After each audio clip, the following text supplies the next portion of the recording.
ভালোবেসে বাঁচব, মৃত্যুও হবে ভালোবেসে, কিন্তু একবার চেষ্টা অবশ্যই করব।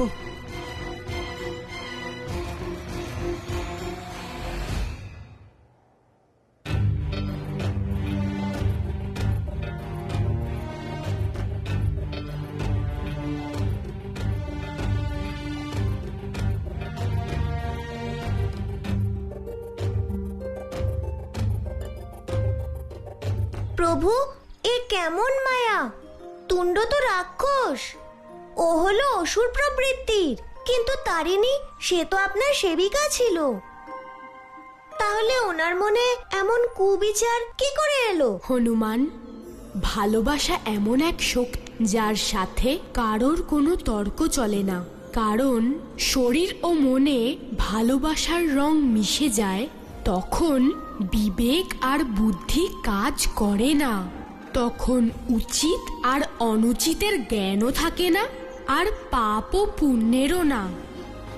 তাই ভালোবাসায় নিমজ্জিত ব্যক্তি সংরক্ষকও হতে পারে, আবার সংহারকও। কিন্তু ভালোবাসা তো কোনো পাপ নয় প্রভু। নিঃস্বার্থভাবে ভালোবাসা পাপের নয়, কিন্তু ভালোবাসায় যখন স্বার্থ থাকে তখন সেই উদ্দেশ্যকে পাপ বলে গণ্য করা হয়। তুণ্ডকে ভালোবাসার স্বার্থে তারকা সেই সীমা লঙ্ঘন করেছে, আর পাপীর দ্বারা ভালোবাসা সংকটের কারণ হতে পারে, আর এইবারেও তাই ঘটেছে।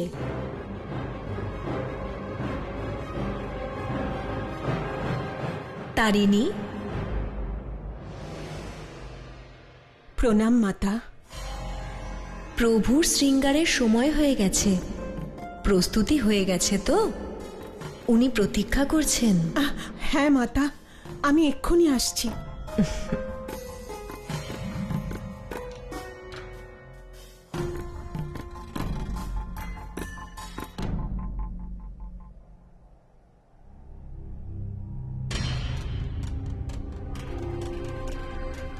আমি জানি না এ আমি কি করতে চলেছি।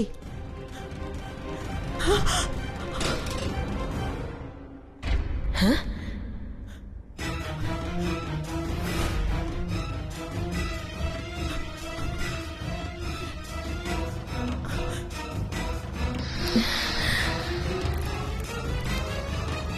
এ কি?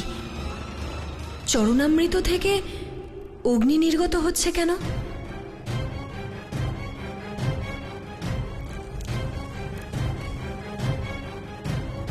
অর্থাৎ এই চরণামৃত শুদ্ধ নয়।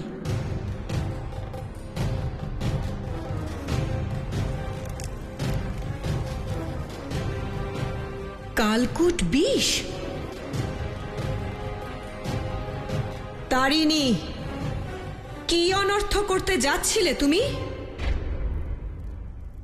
আমার স্বামী শ্রী হরি বিষ্ণুকে এই কালকূট বিষ পান করাতে যাচ্ছিলে? না মাতা, আসলে আমি কালকূট বিষ, যা গ্রহণ করলে যে কারো শরীরের বিনাশ ঘটে, তা দিয়ে তোমার প্রভুকে হত্যা করতে চাইছিলে? না মাতা, না, আমাকে ক্ষমা করে দিন মাতা, ক্ষমা করে দিন। আমার মতিভ্রম হয়েছিল। এই ষড়যন্ত্রের সত্যতা কি বলো? মাতা, আমার বড় ভুল হয়ে গেছে। এই সমস্ত আমি রাক্ষস তুণ্ডের নির্দেশেই করেছি। পরিকল্পনা তারই ছিল যে বিষ পান করিয়ে প্রভুকে হত্যা করতে হবে। এক রাক্ষসের সাথে হাত মিলিয়ে তুমি তোমার প্রভুকে হত্যা করতে চাইছিলে? কেন তারিণী? মাতা, আমি ওকে ভালোবাসি। আমাকে একবার সুযোগ দিন, আমি আমার ভুল শুধরে নেব। ভুল নয়, মহা পাপ করেছো তুমি। এক রাক্ষসের সাথে হাত মিলিয়ে তোমার প্রভুর সাথে বিশ্বাসঘাতকতা করেছো তুমি। ধিক্কার জানাই তোমায়, ধিক্কার! এক রাক্ষসের সাথে হাত মিলিয়ে রাক্ষসী প্রবৃত্তির প্রমাণ দিয়েছো তুমি। যাও, তোমাকে আমি অভিশাপ দিচ্ছি যে রাক্ষস বংশে তোমায় জন্ম নিতে হবে, আর যুগ যুগ ধরে রাক্ষসী হয়ে তুমি মর্তে ঘুরে বেড়াবে। না, যে সারা জীবন আপনার ভক্তি করলো, আপনার সেবা করলো, এক রাক্ষসের কথা শুনে তার বুদ্ধি ভ্রষ্ট হলো কেন? এত বড় ভুল করলো সে যে মাতা লক্ষ্মীর অভিশাপের পাত্রী হলো। কিন্তু তারিণী যুগ যুগ ধরে আমার সেবা করেছে, আর যে পবিত্র মনে সেবা করে তার সেবা নিষ্ফল হয় না। সেই ঘটনার পর তারিণী আমার কাছে বারংবার ক্ষমা চেয়েছে, আর তার আত্মগ্লানি দেখে তার প্রতি আমার দয়া হয়। আর আমি তাকে বরদান করি যে যখন ধরিত্রীতে আমার রাম অবতারের অবতরণ হবে তখন আমার হাতেই তার উদ্ধার হবে, আর সে আমার বিষ্ণুধামে ফিরে আসবে। আজ আরেকটু হলে আমার হাতে অনর্থ হয়ে যেত। খুব বড় ভুল করে ফেলতাম প্রভু। এতে তোমার কোনো ভুল নেই হনুমান। তুমি তো তাই করছিলে যে একজন সংরক্ষক নিজের প্রজাদের রক্ষার জন্য করে থাকে। তাহলে বর্তমান সমস্যার সমাধান কি প্রভু? তারকা রাক্ষসীকে বধ না করলে সুমেরুবাসীদের জীবিত কি করে করব আমি? যদি তুমি তারকাকে বধ করে দিতে তাহলে তার সাথে সাথে বানরদের প্রাণশক্তিও বিলীন হয়ে যেত। তাহলে কি করব? এখন শুধু একটি উপায় আছে, ভক্তি। অর্থাৎ তারকার মনের মধ্যে আমার প্রতি ভক্তি এখনো রয়েছে, তাকে জাগ্রত করতে হবে তোমায়। আমি বুঝেছি প্রভু।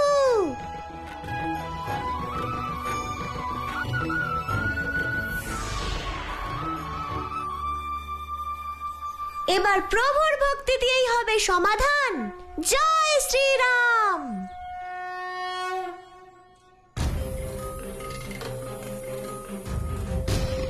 বৈদ্যমশাই, ঔষধের কোনো প্রভাব দেখা যাচ্ছে? এই ঔষধ মৃত্যুকে রোধ করতে পারবে না, কেবল কিছুক্ষণের জন্য এদের জীবিত রাখতে পারবে। যদি দ্রুত এদের প্রাণশক্তি ফিরে না আসে তাহলে সব ব্যর্থ হয়ে যাবে, কারণ আমাদের হাতে আর বেশি সময় নেই। হে প্রভু, হে সংকটমোচন, রক্ষা করুন প্রভু, রক্ষা করুন। আরাধ্য মুকুন্দ হরি, হে আরাধ্য মুকুন্দ হরি, সঙ্গে থেকো মিনতি করি। তুমি সকলের ভাগ্য বিধাতা, দীনহীনে তুমি গোত্রাতা। প্রতি নিঃশ্বাসে তোমাকে ডাকি, হে গোবিন্দ তোমাকে সরি। হে আরাধ্য মুকুন্দ হরি, সঙ্গে থেকো মিনতি করি।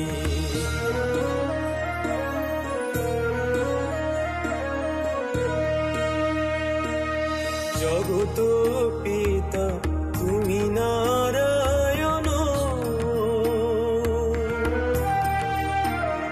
হে আরাধ্য মুকুন্দ হরি, সঙ্গে থেকো মিনতি করি।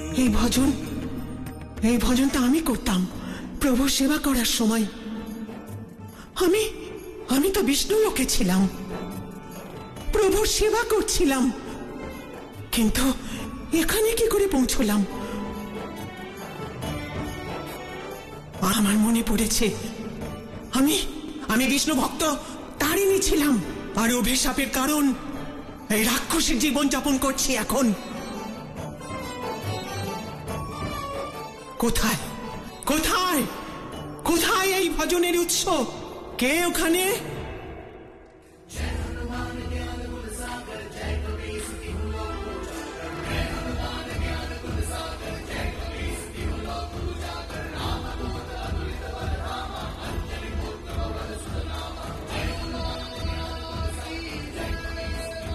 হে দৈব শিশু, তুমি কে? তুমি আমাকে পূর্বজন্মের স্মৃতি মনে করিয়ে দিয়েছ। না না না না, আমি বুঝতে পেরেছি যে আমি কত বড় পাপ করেছিলাম, আর এই রাক্ষসীর জীবন সেই পাপের জন্যে। কিন্তু আমি কি করে প্রায়শ্চিত্ত করব আপনি আমাকে বলে দিন। আপনার প্রায়শ্চিত্তের উপায় আপনার নিয়তির দ্বারা নির্ধারিত হয়ে গেছে, কিন্তু এর পূর্বে আপনাকে আমার একটি কার্য করতে হবে। রাক্ষসী তারকার রূপে আপনি সুমেরুবাসীদের প্রাণ শক্তি হরণ করেছিলেন, কৃপা করে তা ফিরিয়ে দিন। ক্ষমা চাইছি, আর এই মুহূর্তে আমি সমস্ত বানরদের প্রাণ শক্তি ফিরিয়ে দেব।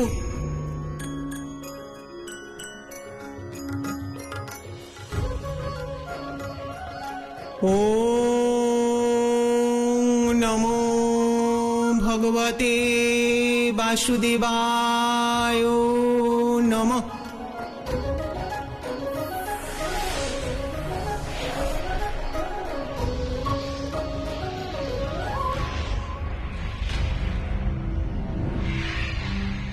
আমি দুঃখিত জাম্বুবান মশাই, আমি এদের বাঁচাতে পারলাম না। এক এক করে সকলেই এবার মারা যাবে। এই শোনো, ওঠো। হে প্রভু, এই সংকট আপনি মোচন করতে পারেন প্রভু, আপনি কিছু করুন প্রভু।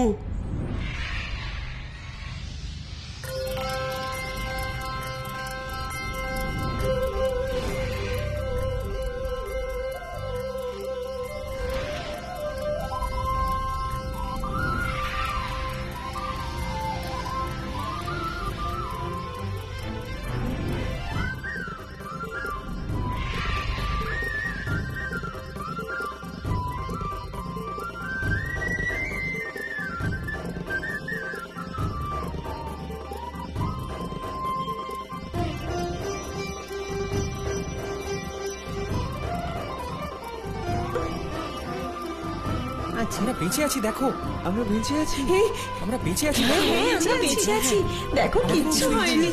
হ্যাঁ হ্যাঁ, বেঁচে গেছি। আশ্চর্য, এ কেমন শক্তি! আপনাকে অসংখ্য ধন্যবাদ প্রভু, অসংখ্য ধন্যবাদ।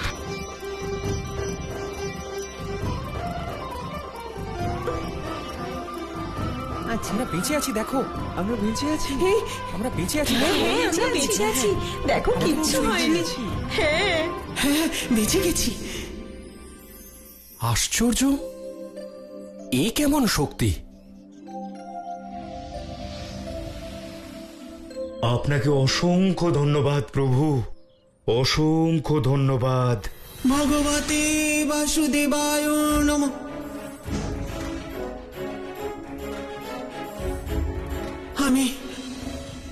আমি তোমার আদেশ পালন করেছি, এবার আমাকে মুক্তির পথ বলে দাও। এই রাক্ষসীর জীবন থেকে মুক্ত করে দাও। হে দেবী, আপনি যে পাপ করেছেন তার ফল আপনাকে সম্পূর্ণভাবে পেতে হবে, তাই আপনাকে এই রাক্ষসী হয়েই বাঁচতে হবে, আর এই রূপেই থাকতে হবে যতক্ষণ না প্রভুর দর্শন পাচ্ছেন। এই আপনার প্রায়শ্চিত্ত। না, এসব বলো না। আমি ভজন কীর্তন করা শ্রী হরি বিষ্ণুর সেবিকা। আমার জন্যে এই রাক্ষসীর জীবন নরক সমান প্রভু। ক্ষমা করবেন দেবী, এই জীবন থেকে শুধু প্রভুই আপনাকে উদ্ধার করতে পারেন। কিন্তু কিন্তু আমি জানি না প্রভুর দেখা কি করে পাবো, কোথায় পাবো? সঠিক সময়ে এলেই প্রভু স্বয়ং এই পথ ধরেই আপনার কাছে আসবেন, তবেই আপনি মুক্তি পাবেন। ততদিন আপনাকে ওনার জন্য প্রতীক্ষা করতে হবে।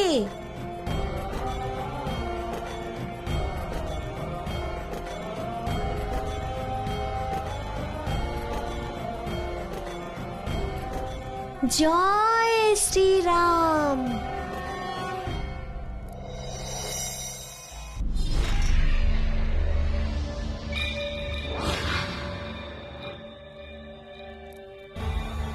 কোথায় গেল?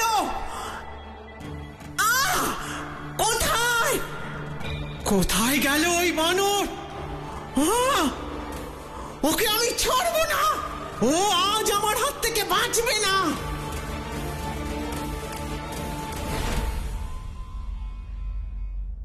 এ কেমন অদ্ভুত লীলা প্রভু।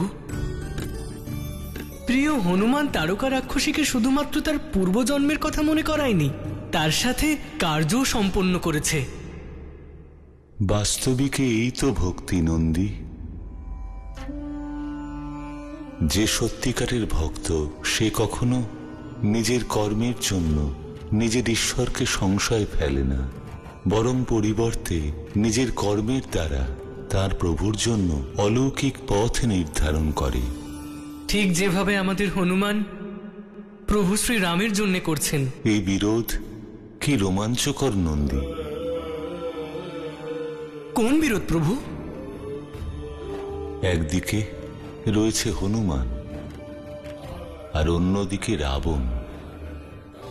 দুজনের ভক্তিতে দিন আর রাতের তফাৎ। হ্যাঁ প্রভু, একজনের ভক্তির নিঃস্বার্থ ভালোবাসায় পরিপূর্ণ আর অন্যজনের স্বার্থে পরিপূর্ণ। কিন্তু সংসারের জন্য দুই উদাহরণই আবশ্যিক নন্দী, কেননা দুজনের জীবন থেকে লোকজন পৃথক বার্তা পাবে, আর তার থেকেই তারা এই নির্ণয় করতে পারবে যে তাদের কোন ভক্তির প্রয়োজন। অথবা উনি হয়তো নির্ণয় করবেন যে ভক্তির কোন পথে চললে প্রাণী ঠিক কোথায় পৌঁছবে। বানর বানর বানর! কে সেই বানর যে বিধাতা রাবণের প্রত্যেক কার্যে বাধা উৎপন্ন করছে? এখন তো আমার ভয় হচ্ছে মারিচ, যে এই মায়াবী বানর আমার পুত্র লঙ্কেশের জন্য সংকটের কারণ না হয়ে ওঠে। এত বৎসরেও আমি এইরকম ধরিত্রীবাসী দেখিনি যে এই প্রকার আমাদের রাক্ষসদের জন্য ত্রাস হয়ে উঠেছে। এই অসাধারণ বানরের জন্মের পিছনে কদাচিৎ কোনো অলৌকিক কারণ আছে মারিচ। আমার এর সম্পর্কে সম্পূর্ণ জানতে হবে, ওর আসার উদ্দেশ্য জানতে হবে, ওর শক্তির রহস্য জানতে হবে, সবকিছু জানতে হবে। ঠিক বলেছেন রাজমাতা। হে মায়াবী বানর, এবারে তুই দেখ আমি কিভাবে নিজের সম্পূর্ণ শক্তি প্রয়োগ করি তোকে বিনাশ করতে।